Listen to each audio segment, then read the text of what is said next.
My dear brother and sisters, இன்னைக்கு நாம பார்க்க போறது சோலோ லெவலிங்ல சீசன் 1 எபிசோடு 1 தான். இதுக்கு முன்னாடி போட்ட சீரிஸ் எல்லாத்தையும் நீங்க பார்த்துட்டு வந்திருந்தீங்கன்னா கண்டிப்பா இந்த சீரிஸ் உங்களுக்கு பிடிச்சிருக்கும் நான் நம்புறேன். அதனால வீடியோக்கு லைக் பண்ணிட்டு புதுசா இருந்துச்சு டேரக்டா கதைக்குள்ள போலாம். கதையோட ஆரம்பத்திலேயே 3 இயர்ஸ்க்கு முன்னாடி கேப்டன் வாங்க நம்ம போய் அவங்க சப்போர்ட் பண்ணலாம். அதுக்கு கேப்டனும் நம்மளோட வெப்பன்ஸ் எல்லாம் அதுங்களை எதுவுமே பண்ண முடியாது, அதனால அதுங்களை அட்ரஸே பார்த்துப்பாங்கிற மாதிரி அவர் சொல்றாரு. அப்படி எங்க பார்த்தா இவங்க எல்லாரும் பெரிய பெரிய எறும்பு கூட எல்லாம் சண்டை போட்டுட்டு இருக்காங்க. அதுல நிறைய பேருக்கு நிறைய அடிப்படுது.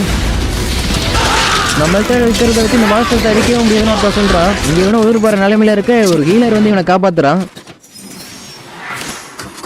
பின்னாடி அட்டாக் பண்ண வந்த மாஸ்டர்ஸை கூட இன்னொருத்த அழிச்சிடறான். இதுக்கப்புறம் நான் பாத்துக்கிறேன் சொல்லிட்டு 2 பேரும் அந்த மாஸ்டர்ஸ் எல்லாத்தையும் போந்து கட்டிக்கிட்டு இருக்கிறானுங்க. இல்ல பியாங்கு, உன்னோட கடமை ஆடிச்சுக்கு அளவே இல்லையா? நான் எல்லா மக்களையும் காப்பாத்துவேன், அதே மாதிரி என்ன காப்பாத்துறது நீங்க 2 பேர் இருக்கீங்களா? அதை கேட்டு இவனுங்க 2 பேரும் சரிதான் போங்கிற மாதிரி சிரிக்கிறானுங்க. அப்படியே ஒரு பெரிய சைஸ் ஆண்டனா இவங்க அட்டாக் பண்றதுக்காக வருது. இது பாக்குறதுக்கு வாஸ் மாதிரி தெரியல, எனக்கு லீடர் மாதிரி தான் தெரியுது. நான் இவனை பாத்துக்கிறேன், நீங்க போய் அட்டாக் பண்ணுங்க அப்படி சொன்ன அடுத்த நொடியே இவனுக்கு 2 பேரும் அந்த எறும்பு கூட பயங்கரமா சண்டை போடுறானுங்க.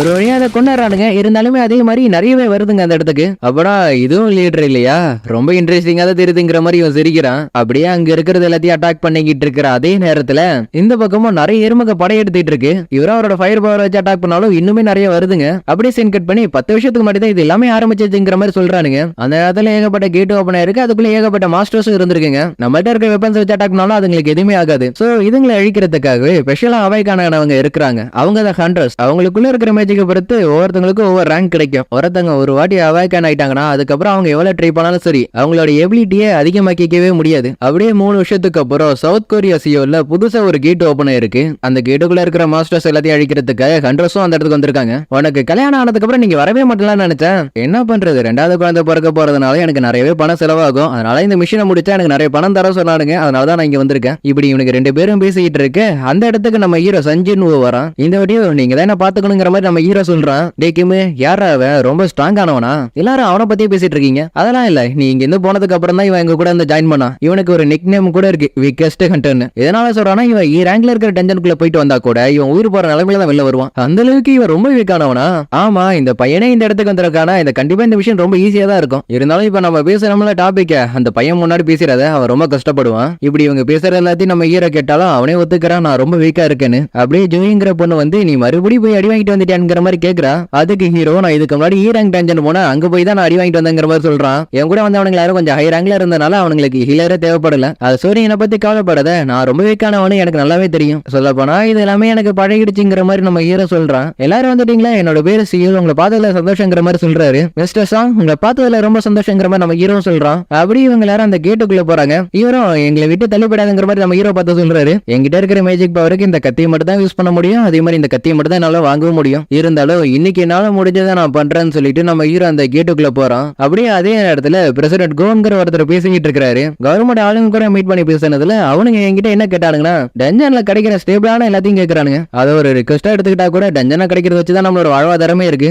அப்படின்னு அவரோட கையில இருக்கிற கிறிஸ்டலை பாக்குறாரு. சோ இதை வச்சுதான் காசு பாக்குறானுங்க. ஒரு வழியும் அவனுக்கு கிடைச்சிருச்சுன்னு நம்ம ஹீரோ சந்தோஷப்பட்டோம். அடுத்த ஒரு காப்ளின் வந்து நம்ம ஹீரோ அட்டாக் பண்ணுது. அப்படி அட்டாக் பண்ணதுல நம்ம ஹீரோக்கு பயங்கரமா அடிபட்டுருது. அவனுக்கு பயங்கரமா அடிபட்டு போய் ஹீல் பண்ணுங்கிற மாதிரி இவர் சொல்றாரு. அப்படி அவர் ஹீல் பண்ணிட்டு இருக்கும்போது நம்ம ஹீரோ அவங்க எல்லாரும் சண்டை போட்டுட்டு இருக்கதை பாக்குறான். அது இந்த வெப்பன்ஸ் எல்லாத்தையுமே ஹை ரேங்க்ல இருக்கிற மாஸ்டர்ல இருந்து கிடைக்கிற கிறிஸ்டல் வச்சு தான் உருவாக்குவானுங்க. ஏன்னா அதை வச்சு மட்டும்தான் ஹை ரேங்க்ல இருக்கிற பெஸ்ட் எல்லாத்தையும் அழிக்க முடியும். அதே மாதிரி அந்த டஞ்சன்ல கிடைக்கிற கிறிஸ்டல் வச்சு கூட உருவாக்கலாம், ஆனா அந்த அளவுக்கு அது ரொம்ப ஸ்ட்ராங்கா இருக்காது. ஆனா கவர்மெண்ட் இந்த பவர் எல்லாத்தையுமே வேற மாதிரி யூஸ் பண்ண பாக்குறாங்கிற மாதிரி சொல்றாரு. அது வேற எதுல புது பவர் சோர்ஸா இது யூஸ் பண்ணலாம்ங்கிற மாதிரி சொல்ல வரானுங்க. இது நல்ல விஷயம் தான், இருந்தாலும் இதை வச்சு எப்படி எலக்ட்ரிசிட்டி கண்டுபிடிக்க போறாங்கிறது எனக்கு தெரியல. அது கண்ட்ரஸ் எல்லாரும் ரொம்ப முக்கியம், ஏன்னா அவங்களால மட்டும் இந்த கிறிஸ்டலையும் எடுக்க முடியுங்கிற மாதிரி இவர் சொல்றாரு. இங்க இவங்களும் இந்த பீஸ்ட படுத்தல நினைச்சு ரொம்ப சந்தோஷப்படுறாங்க. அதே மாதிரி நம்ம ஹீரோக்கு அட்வைஸ் பண்றா, இதுக்கு முன்னாடி போன டஞ்சன்ல நீ பயங்கரமா அடி வாங்கிட்டு வந்திருக்க, இதுக்கப்புறம் இதே கண்டினியூ பண்ணினா நீ பயங்கரமா அடி வாங்குவ. ஹீரோ என்ன மன்னிச்சிருங்கிற மாதிரி சொல்றான். உன்னோட மன்னிப்பை யாரு கேட்டா உனக்கு ஏதாச்சும் ஆயிடுவாங்கிற மாதிரி நான் கவலைப்படுறேன். அது இவங்களுக்கு கிடைச்ச மான கிறிஸ்டல் வச்சு பாக்குறப்ப நமக்கு நிறைய பணம் வராதுங்கிற மாதிரி பேசிட்டு இருக்கிறானுங்க.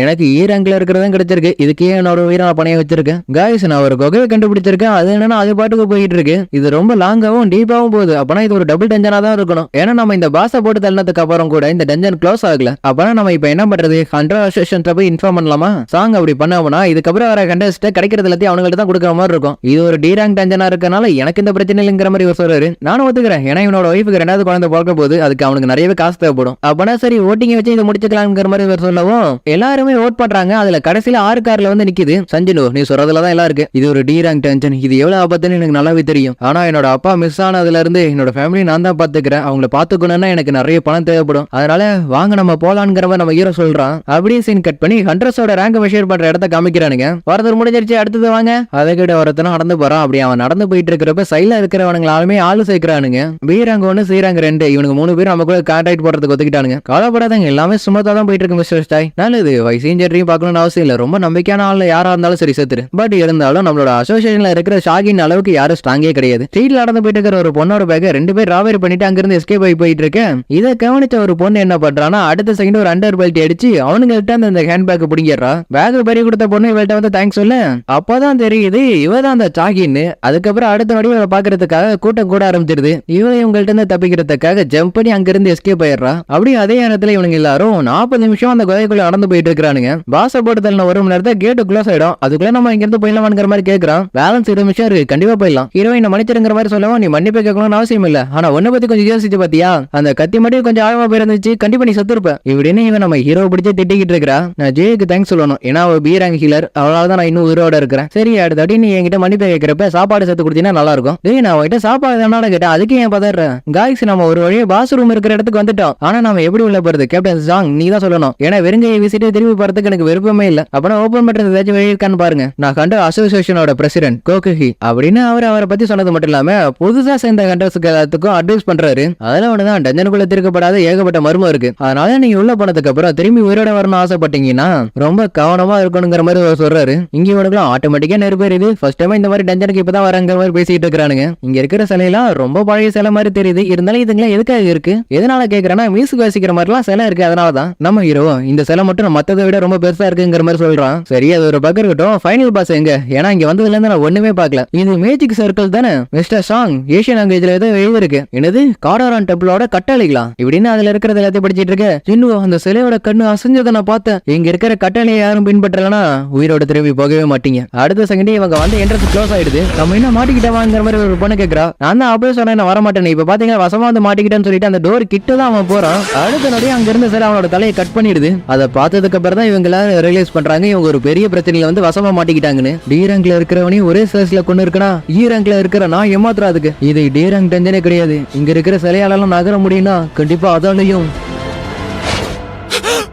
என்னோட வாழ்க்கையில நான் சாகர நிலைமைக்கு போயிருக்கேன். அதே மாதிரி மத்த கண்டஸ்ட்லாம் அவங்களுக்கு கிடைக்கிற பணத்தை வச்சு நிறைய வெப்பன்ஸ் வாங்குறாங்க. ஆனா என்ன எடுத்துட்டா என்கிட்ட சீப்பான வெப்பனை தவிர வேற எதுவுமே இல்ல. ஒருவேளை அதுவும் உடஞ்சு போயிடுச்சுன்னா கையால தான் சண்டை போட்டு ஆகணும். எல்லாரும் என்ன ஏளனமா பார்த்தா கூட நான் அதை பெருசா எடுத்துக்க மாட்டேன். அதே மாதிரி நான் உயிரோட இருக்கணுங்கிறதுக்காக சுத்தி இருக்கிற எல்லாத்தையுமே நான் ரொம்ப கேர்ஃபுல்லா அப்சர்வ் பண்ணுவேன். ஏன்னா அப்பதான் அடுத்தது என்ன நடக்க போகுதுங்கிறத என்னால தெரிஞ்சுக்க முடியும். எல்லாரும் தலையை பிடிங்க சொன்ன அடுத்த செகண்டே அந்த சிலை அட்டாக் பண்ணுது. அப்படி அட்டாக் பண்ணதுல ஒருத்தன் ஆன் ஸ்பாட்லயே சாம்பல் ஆயிடுறா. அது ஓகேங்களா, நல்லா தான் இருக்கீங்க. ஹீரோவும் பயத்தோடய அவன் தானே எல்லாம் முடிஞ்சா நம்ம வசமா வந்து மாட்டிக்கிட்டு சாக போறோமா இப்படி நம்ம ஹீரோ பாக்குறதோடய இந்த இடத்துல இந்த எபிசோடு முடியுது. சோ கைஸ் இந்த எபிசோடு புரிஞ்சு மறக்காம கீழே கமெண்ட் பண்ணுங்க. இதுக்கப்புறம் தான் கதை கொஞ்சமா வேற லெவல்ல போக ஆரம்பிக்கும். அதனால முடிஞ்ச அளவுக்கு சப்போர்ட் பண்ணீங்கன்னா நானும் என்னால முடிஞ்ச அளவுக்கு சீக்கிரமா வீடியோ போடுவேன். அது ஆன்கோயிங்ல போயிட்டு இருக்க சீரிஸ்ல வேற ஏதாச்சும் சீரிஸ் வேணுங்கிற பட்சத்துல கீழே கமெண்ட் பண்ணுங்க. யாரோட கமெண்ட்டுக்கு அதிகமான லைக் வந்திருக்கோ அந்த கமெண்ட்ல இருக்கிற சீரிஸை நெக்ஸ்ட் நான் அப்லோட் பண்றேன். சரி ரொம்ப பேசாம அடுத்த எபிசோட்ல பார்க்கலாம். Bye, see you, take care, bye, love you all, see you again.